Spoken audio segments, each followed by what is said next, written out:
Welcome, बहुत बहुत स्वागत है आप सबका आपके ही यूट्यूब चैनल में स्टे विथ मी में। और भाई आखिरकार एसएससी 10th प्लस 2 की वैकेंसी आई गई। लोअर डिवीजन क्लर्क की, डाटा एंट्री ऑपरेटर सबकी वैकेंसी आ चुकी है। और करीब करीब टोटल वैकेंसी मैं आपको बता दूं 3 गड़बड़ हो गया, 3260 वैकेंसी के करीब है। एग्जैक्ट मैंने आपको ये बताई और 3260 समझ लीजिए, ठीक है। तो इतनी वैकेंसी और ये ऑल ओवर इंडिया के बच्चे इसमें अप्लाई कर सकते हैं। तो जाहिर सी बात है 3000 वैकेंसी के लिए ऑल ओवर इंडिया बच्चे अप्लाई करेंगे तो एक कंपटीशन हो जाएगा। लेकिन किसी ना किसी को तो जॉब मिलती है, हो सकता है आप भी उनमें से एक हो। चलो हम डिटेल में देख लेते हैं इसके बारे में, कैसे फॉर्म भरना है, कब तक भरना है, ठीक है।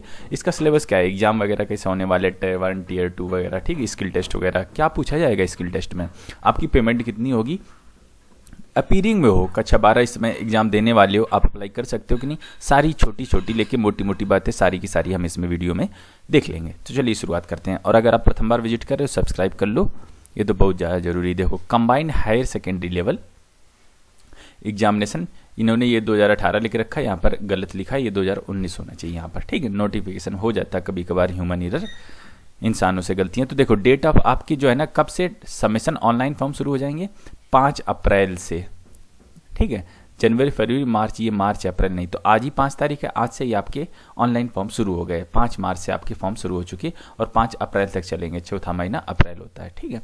तो अप्रैल तक चलेंगे, तो आप अंतिम डेट का इंतजार मत करिएगा, जितनी जल्दी हो सके अपना फॉर्म भर दीजिएगा, ठीक है। और इसमें टोटल जो है ना फीस आपको जनरल ओबीसी वालों 100 रुपये लग रही, बाकी जो रिजर्व कैटेगरी उनसे कोई फीस नहीं लगे, इंक्लूडिंग वुमेन। अगर आप गर्ल हैं तो भी आपके कोई पैसे इसमें नहीं लगने वाले हैं। अब देखो इनके ऑनलाइन पेपर कब होंगे ये भी इसमें बता दिया गया। आपका जो Tier 1 होने वाला है वो 1/7 को होने वाला है, ठीक है। जुलाई में आपका Tier 1 होने वाला है। फिर इसके बाद जो Tier 2 एग्जाम है वो आपका 29/9 को होने वाला है, ठीक है। तो ध्यान रखिएगा 29/9 को आपका जो है ना ये Tier 2 भी हो जाएगा। और जल्दी से स्किल टेस्ट, मतलब कि 2000 आपका ये समझिए जैसे 2019 खत्म हुआ 20 शुरू हुआ, तब तक हो सकता है आपके हाथ में जॉब हो, आप जो है ना इसमें काम करते हो सकते हैं, ठीक है। क्योंकि ये एग्जाम ऐसे हैं कि इनका फिक्स है, आना है और काम होना है, ठीक है। तो इसमें कोई लोचा वाला बात नहीं होता, कोई यहाँ एप्लीकेशन वहाँ एप्लीकेशन। पे स्केल की बात कर लेते हैं। अगर आप लोअर डिवीजन क्लर्क LDC के लिए जाएंगे तो आपकी पेमेंट थोड़ी सी कम रहेगी, 1900 आपका ग्रेड पे रहेगा, तो आपकी पेमेंट थोड़ी सी कम रहेगी, ठीक है। तो आपकी पेमेंट फिर भी करीब करीब आपकी पेमेंट पहुंचेगी वही 28,000 रुपये पर मंथ के आसपास आपकी पेमेंट रहने वाली है। इसके बाद अगर आप पोस्टर से PA के लिए जाते हैं तो आपके 2400 ग्रेड पे की आपकी यहाँ नौकरी हो जाएगी, तो आपकी यहाँ पेमेंट बढ़ जाएगी, करीब करीब आपकी 32 से 33,000 रुपये, 32 से 33,000 रुपये पर मंथ की आपकी इसमें सैलरी होने वाली। सेम चीज़ इसमें प्री रिवाइज ग्रेड, सेम आपकी जो सैलरी इन तीनों पदों पर, इन पर थोड़ी आपकी सैलरी ज़्यादा रहेगी, करीब करीब वही 32 से 33,000 रुपये पर महीने का आपकी रहेगी। और इसमें थोड़ी सी कम रहेगी, 28,000 रुपये पर महीने के आसपास आपकी सैलरी रहने वाली है, ठीक है। तो आपको जो उचित लगे उसमें अप्लाई कर सकते हो, ठीक है। आप इनकी ऑफिशियल वेबसाइट www.ssc.nic.in पर जाकर आप अपना ऑनलाइन एप्लीकेशन भर पाएंगे। रिजर्वेशन भी दिया गया है जो SC ST कैंडिडेट हैं, जो एक्स सर्विसमैन हैं उनके लिए भी। और यहाँ सबसे बड़ी बात, इकोनॉमी वीकर सेक्शन को इसमें भी रिजर्वेशन दिया गया। मैंने इसके लिए एक वीडियो बनाया है रेलवे वाले बच्चों के लिए, सेम चीज़ इसके लिए भी एप्लीकेबल, सेम प्रोफार्मा आपको भी बनवाना है और जो है ना आपको रखना है उसे, क्योंकि जब डॉक्यूमेंट वेरीफाई होंगे तब वो प्रोफार्मा आपका देखा जाएगा आपके पास है कि नहीं। तो सारी चीज़ें इसके बारे में मैंने यूट्यूब वीडियो बनाया, आप जाके उसमें देख पाएंगे, ठीक है। तो सारे बच्चे अब मिल रहा है 10% आरक्षण, भैया ले लो, ठीक है। कुछ बहुत नंबर का फ़ायदा ही होगा आपका। अब ये जो फिजिकली हैंडीकैप्ड बच्चे हैं उनके लिए ये चीज़ है, तो फिजिकली हैंडीकैप्ड बच्चों के लिए भी इसमें रिजर्वेशन है। अगर आपके पास है सर्टिफिकेट, इसमें मैंडेटरी, अगर आपका सर्टिफिकेट तो आप इसके लिए अप्लाई कर पाओगे।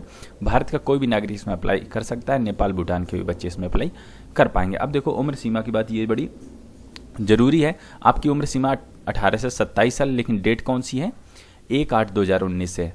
आप अपनी डेट ऑफ बर्थ देख लीजिए, एक ये डेट और एक ये डेट, इन दोनों डेटों के बीच में यहाँ पर आपकी डेट ऑफ बर्थ पड़नी चाहिए, ध्यान रखिएगा।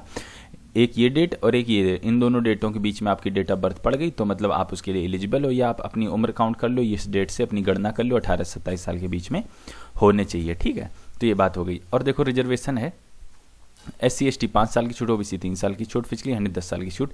तो अगर आप रिजर्व कैटेगरी में आते हो आपको सर्टिफिकेट दिखाना पड़ेगा, तो आपको इसमें छूट मिलने वाली है, ठीक है। एक्स सर्विसमैन जो हैं मतलब भूतपूर्व फौजी, उन्हें भी इसमें छूट दी गई, उम्र सीमा में उन्हें भी छूट दी जाएगी, ठीक है। तो ये चीज़ ध्यान रखिएगा थोड़ा सा। और अगर फिजिकली हैंडीकैप्ड है तो अपना स्क्राइब भी ले सकते हैं। एजुकेशन क्वालिफिकेशन की बात करेंगे तो आप कक्षा 12 पास होना चाहिए, ठीक है।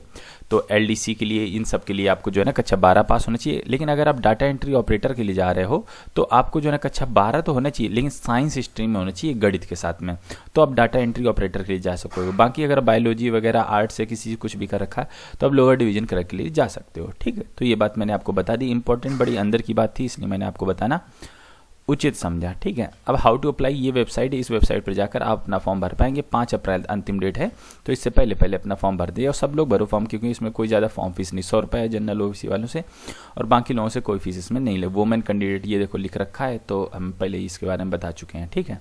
और जो है ना, जो ईएसएम कैंडिडेट हैं, मतलब कि इकोनॉमी वीकर सेक्शन से आते हैं, नहीं ईएसएम नहीं, ये तो एक्स सर्विसमैन हो गए, तो इन्होंने ईएसएम जो इकोनॉमी वीकर सेक्शन ईडब्ल्यूएस जो कैंडिडेट हैं उनके लिए इसमें यहाँ पर इन्होंने रिजर्वेशन नहीं दिया है, तो उन्हें अपनी फीस पे करनी पड़ेगी एज पर जनरल कैंडिडेट 100 रुपये। थोड़ा सा और आगे देखेंगे हम। सेंटर ऑफ एग्जामिनेशन की बात करते हैं, तो आपका सेंट्रल रीजन में बिहार और उत्तर प्रदेश के बच्चों के सेंटर यहाँ पर पड़ेंगे। आप वीडियो को पॉज करके देख सकते हैं, हम ज़्यादा डिटेल में नहीं जाएंगे वरना टाइम लग जाए। ईस्टर्न सेंटर में जो आपके इन राज्यों के सेंटर आपके यहाँ पर पड़ेंगे। आप जब अपना ऑनलाइन फॉर्म भरेंगे तो उसमें प्रेफरेंस दे दीजिएगा आप सेंटर कहाँ पर लेना चाहते हो। ये सारे सेंटर हैं, ठीक है। इनके बारे में डिटेल में हम नहीं जानेंगे क्योंकि इसके बारे में सब कोई जानता है। स्कीम ऑफ एग्जामिनेशन के बारे में हम थोड़ी चर्चा करेंगे। सबसे पहले आपका होगा tier 1, then after tier 2, then आपका स्किल टेस्ट, क्योंकि आप क्लर्क के लिए फॉर्म भर रहे हो तो आपका स्किल टेस्ट मतलब टाइपिंग टेस्ट आपका होना ही होना है, ठीक है। अब हम एक एक करके देखेंगे टीयर 1 में आपका क्या आता है। तो टीयर 1 में क्या आता है, ये आपका होगा ऑब्जेक्टिव टाइप रहेगा, इसमें नेगेटिव मार्किंग भी रहेगी, ठीक है।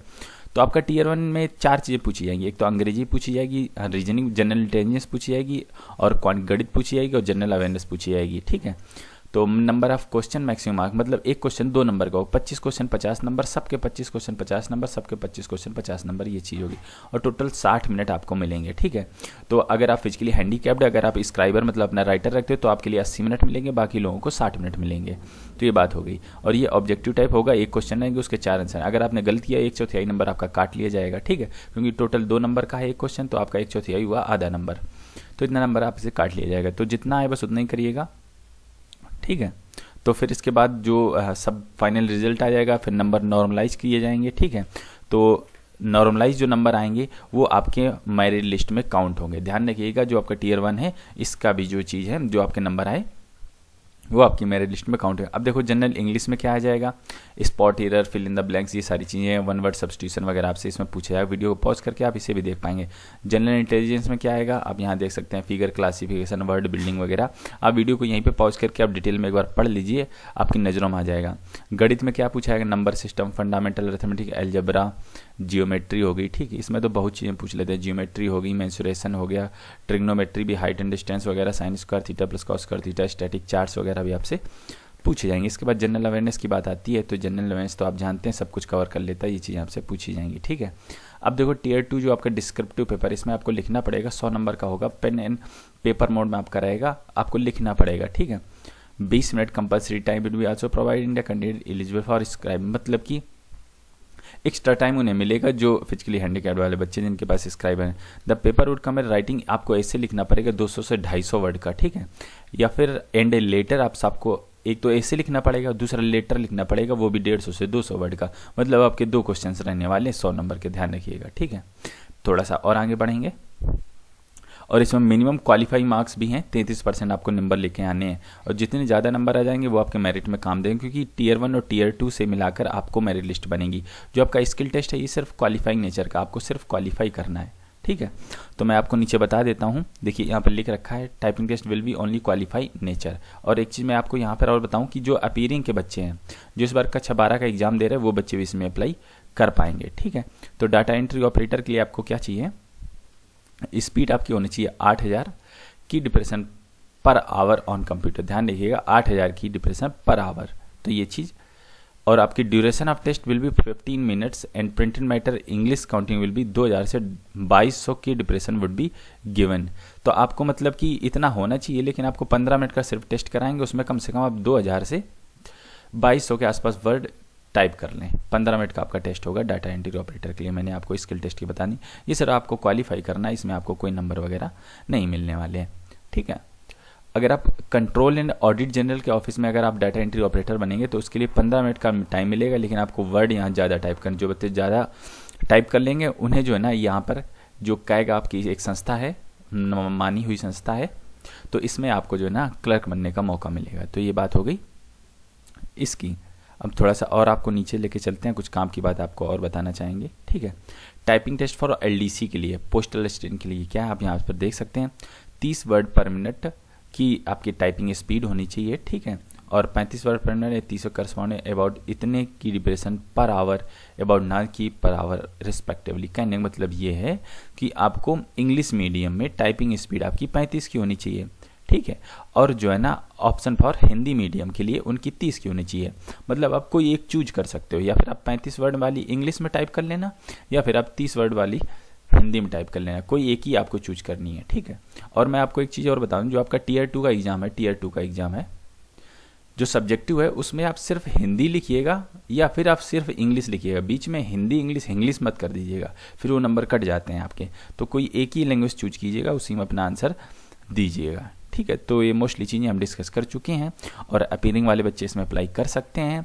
और करीब 3259 के आसपास आपकी इसमें टोटल सीटें हैं। ऑल ओवर इंडिया के बच्चे इसमें अप्लाई कर सकते हैं। 100 रुपये फॉर्म फीस जनरल OBC वालों से, बाकी लोगों से कोई फॉर्म फीस नहीं है। मोस्टली चीज़ें डिस्कस हो चुकी, बस इस वीडियो में इतना ही रखना चाहेंगे। हम आपसे मिलते हैं अगले, तब तक के लिए वंदे मातरम।